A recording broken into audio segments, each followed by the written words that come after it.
最后我们每天吃下肚有多少是真的食物？大家可以稍微计算一下，这是一个问句，让大家可以去思考的。就你今天吃下去的里面，我们回想一下今天从早上到现在，我们到底吃了什么东西？对，你吃的饭是真的饭吧？你吃的面是真的面吗？你吃的酱油是真的酱油吗？你吃的糖果、喝的饮料，就你吃下去的东西到底多少是真的食物？这需要去思考。好，接下来要讲另外一个叫粮食自给率。讲粮食自给率不提到能源，这样比较放在一起讲。至少对台湾来说，这两个必须要放在一起讲。OK， 首先我们要讲一下，就是农业，目前台湾农业，它是非常耗时又耗能的。我们在整地的时候用什么？耕耘机。我们插秧的时候呢？插秧机。我们在浇水的时候呢？洒水器。那我们在其实它是惯性农法，喷农药或是撒肥料的时候呢？背着喷。那我们在收割的时候呢？收割机。接着我们再把它从我们田里面运到集散地的时候呢？叫大卡车。如果你是生鲜蔬菜的话，你还要加一个冰柜。再接着从集散地，从大盘、中盘场一路到超市或是菜市场，中间也需要很长的路途，你也需要货车或是保鲜柜。然后到那个地方之后，你需要一个冰箱，买回家你也需要一个冰箱。OK， 它从生产到我们煮它之前，我们到底消耗了多少的能源？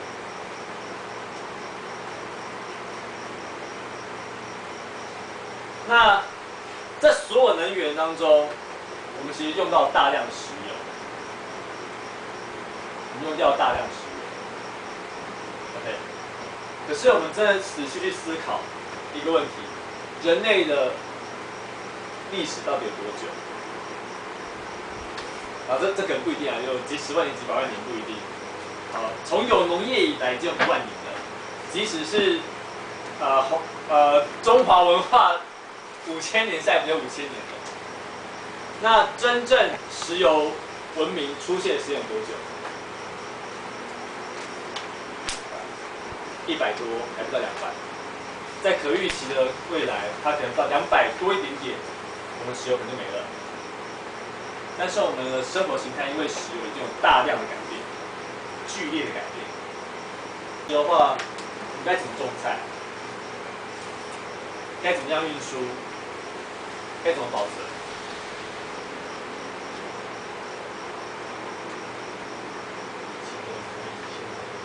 以前可以，现在也可以，没错。有为者亦若是。再来我们就要讲到另外很严重的问题。今天台湾，你心中的台湾食物哪些？举几个你觉得可以代表台湾的食物？香蕉。芒果。芭乐。鸡肉饭。稻米鸡肉饭。甘蔗。萝卜饭。番薯。蚵仔煎。空吧。大肠面线。大肠面线。你不要想说。臭豆腐。珍珠奶茶。珍珠奶茶。你早餐吃什么？鸡肉。鸡肉饭。如果会吃早餐，你吃什么？蛋饼。萝卜糕。豆浆。三明治。牛奶、果汁，啊，对，其实我蛮期待，就是听到什么三明治、面包啊之类的，然后或者是牛肉面啊，小笼包啊、烧麦啊，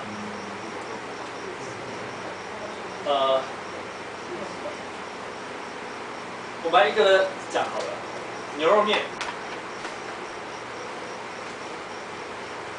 台湾牛肉有多少是进口的？大部分都是。大概97%的98%。台湾的面粉有多少是进口的？大部分8、9、10。台湾加起来不到，台湾面粉自给率加起来不到3%。对，好，所以豆浆，台湾的黄豆有多少进口的90、97、96。台湾的黄豆自给率也不到1/5。对，在刚刚各位说的什么鸡肉饭、控肉饭、卤肉，所有的肉，它们都需要饲料，饲料都是黄豆和玉米。刚刚你讲黄豆了，玉米台湾有多少？台湾玉米多少是进口的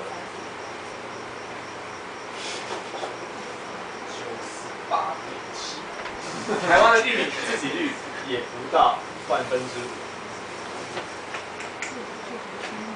台湾的黄小玉、黄豆、小麦、玉米3个加起来，自给率不到6%。所以今天如果没有石油断运，就是没有船可以开到台湾来的话，你所吃的任何面包、所有的肉、所有的豆制品，基本上都会立刻停止供应。所以大家早上还是乖乖吃稀饭好。玉米、黄豆、停止供应。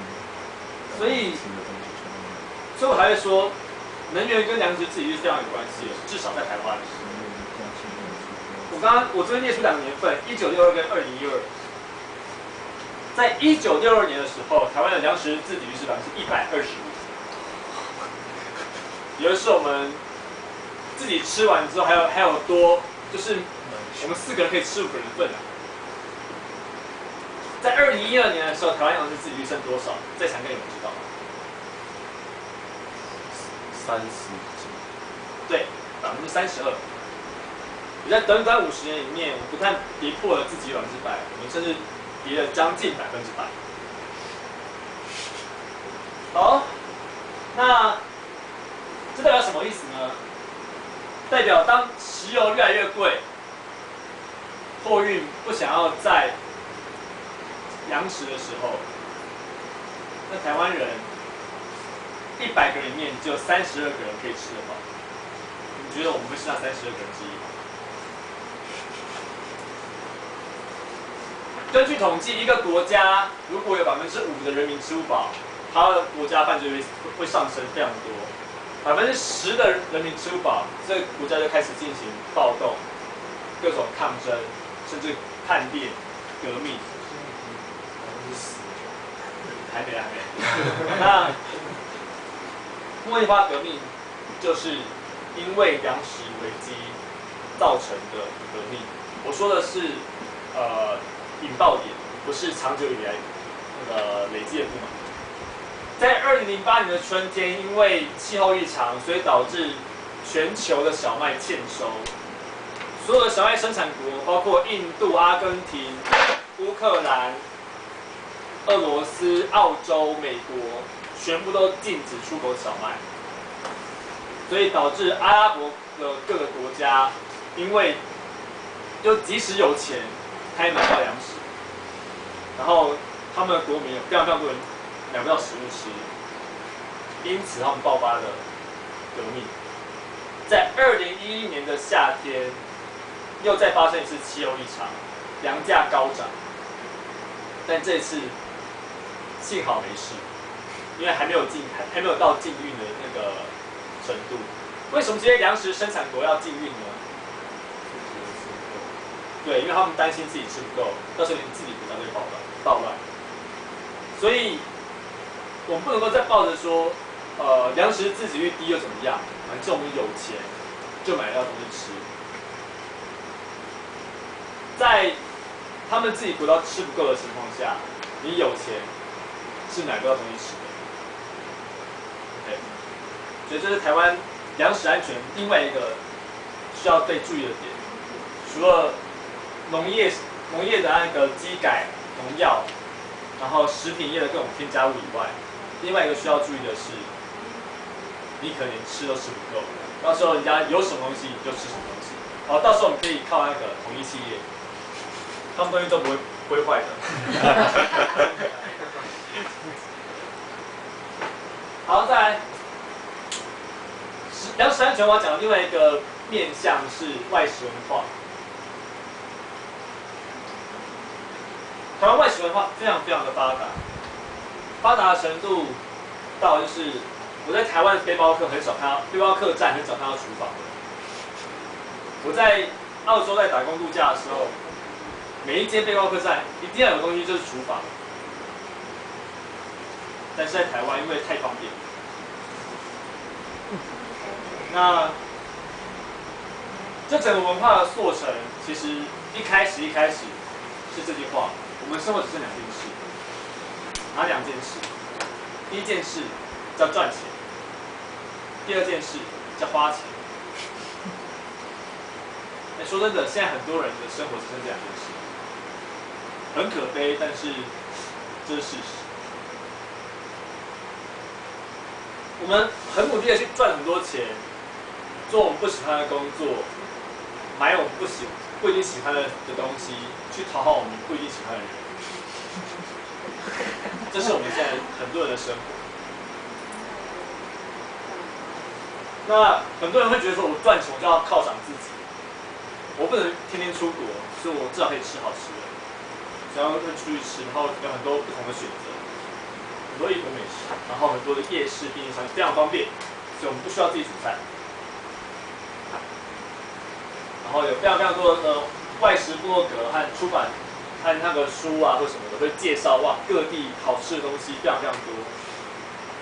然后最后，我想问一下在场的各位，现在1个礼拜里面每天都在家吃晚餐的请举手。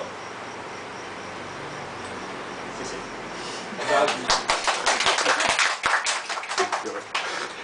1个礼拜有6天在家吃晚餐的请举手。5天、4天、3天，好，3天有1个、2个、3个、4个。2天，2天这边有，1天有，完全不在家吃晚餐的呢，也有。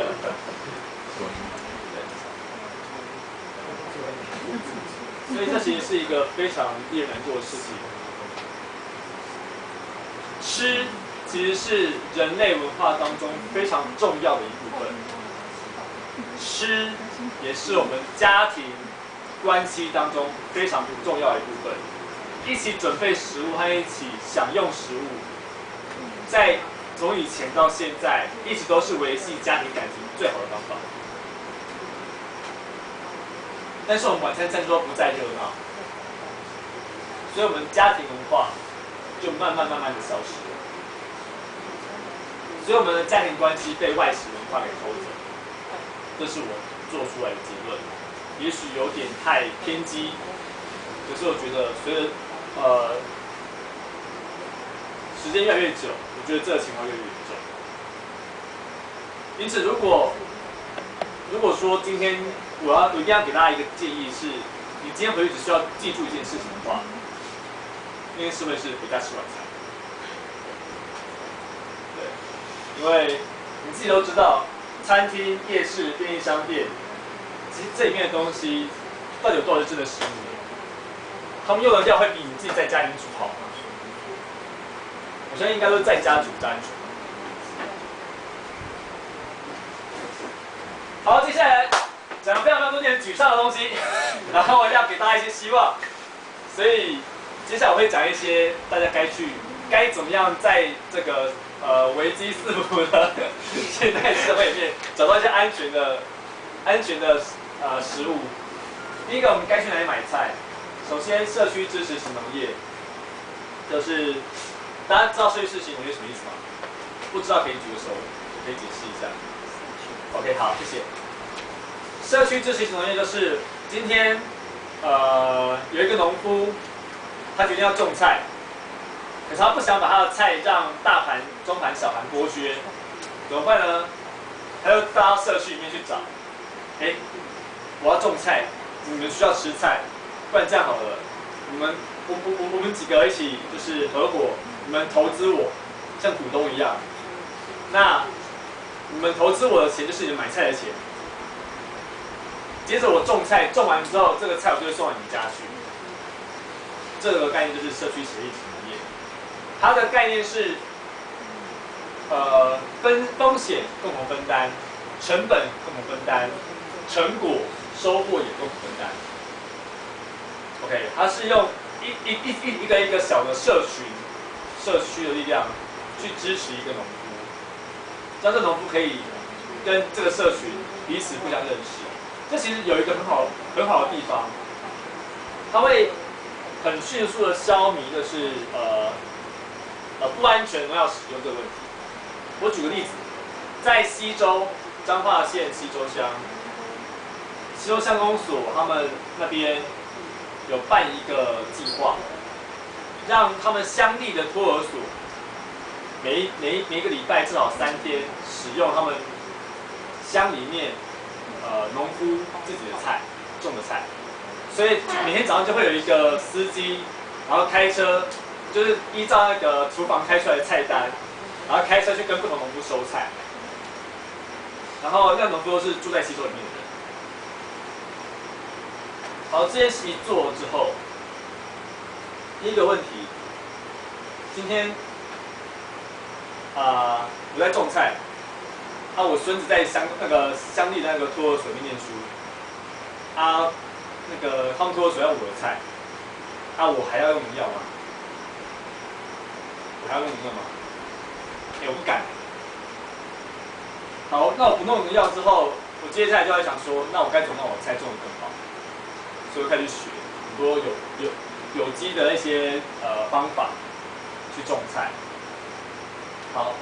所以这样的事情会在发生，就是今天你知道要吃菜的那个人，是一个会常常跟你见面，然后叫你背公、叫你阿嬷的人，你自然就不会想要放农药给他，你会想要种真的好的菜给他吃吧？社区支持型农业可以做到这件事情。今天你跟农夫互相认识，我们是个很好的妈姐，就是个互相认识好的朋友，那我就不会拿我自己都不敢吃的菜给你吃了，因为我们明明就是好朋友啊，我当然会拿好的菜给你吃嘛。所以这个社区支持型农业，它达到一个非常非常重要的目的，就是它找回生产者跟消费者之间的信任，这是非常重要的一件事情。你可以去农夫市集，大家知道什么是农夫市集吗？不知道可以举个手，可以解释。好，大家都知道农夫市集哈。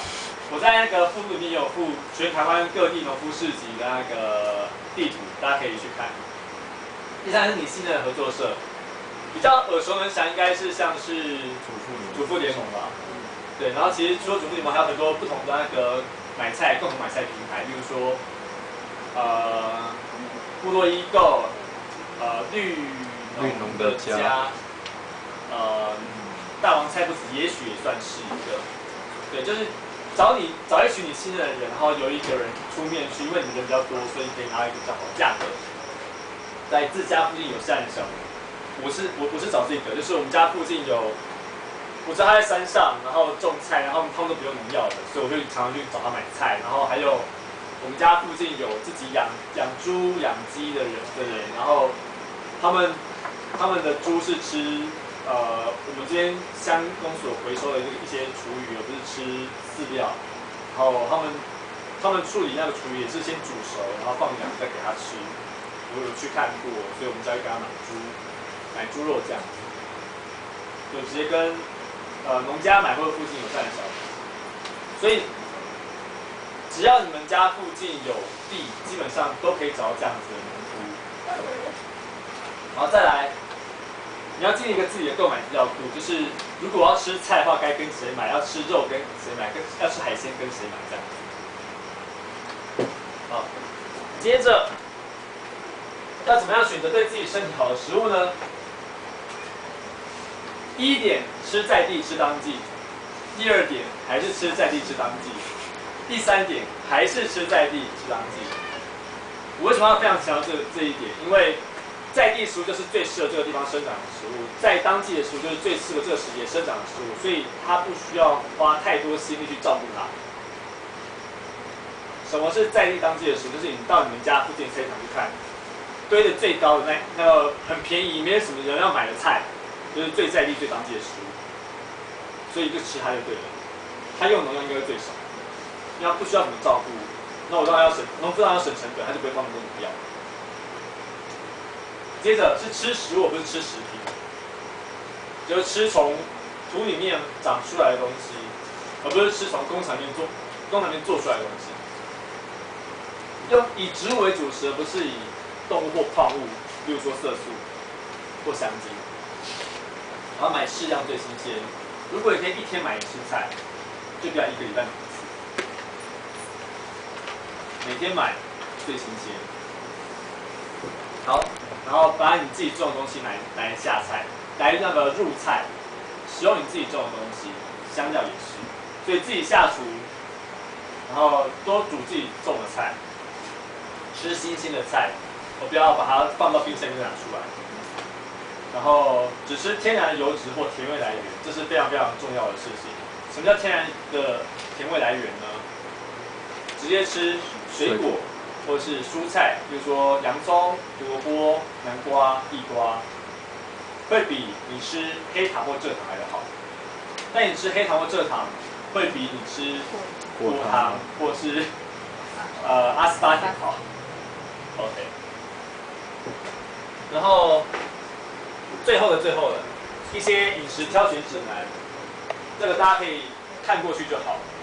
那如果需要，我可以把这个留在这边，但是我不知道大家有没有 email 留在这边。不会有，对不对？如果有需要的话，可以登记。啊，可以。你是说你那个可以让他们？我可以留下来，让他们就是让他们互相记之类的。对，但是其实这些是我从那个一本书叫做《饮食规则》摘录出来的，大家也可以看那本书就好了。对。然后简单讲几个，像是建立味觉资料库，少吃味道不自然的东西。然后你家里厨房不会有东西，就是吃外食的时候，你家厨房不会出现的东西，你不要吃。比如说你家不用味精，你就照样不要吃味精。然后你家一定不会有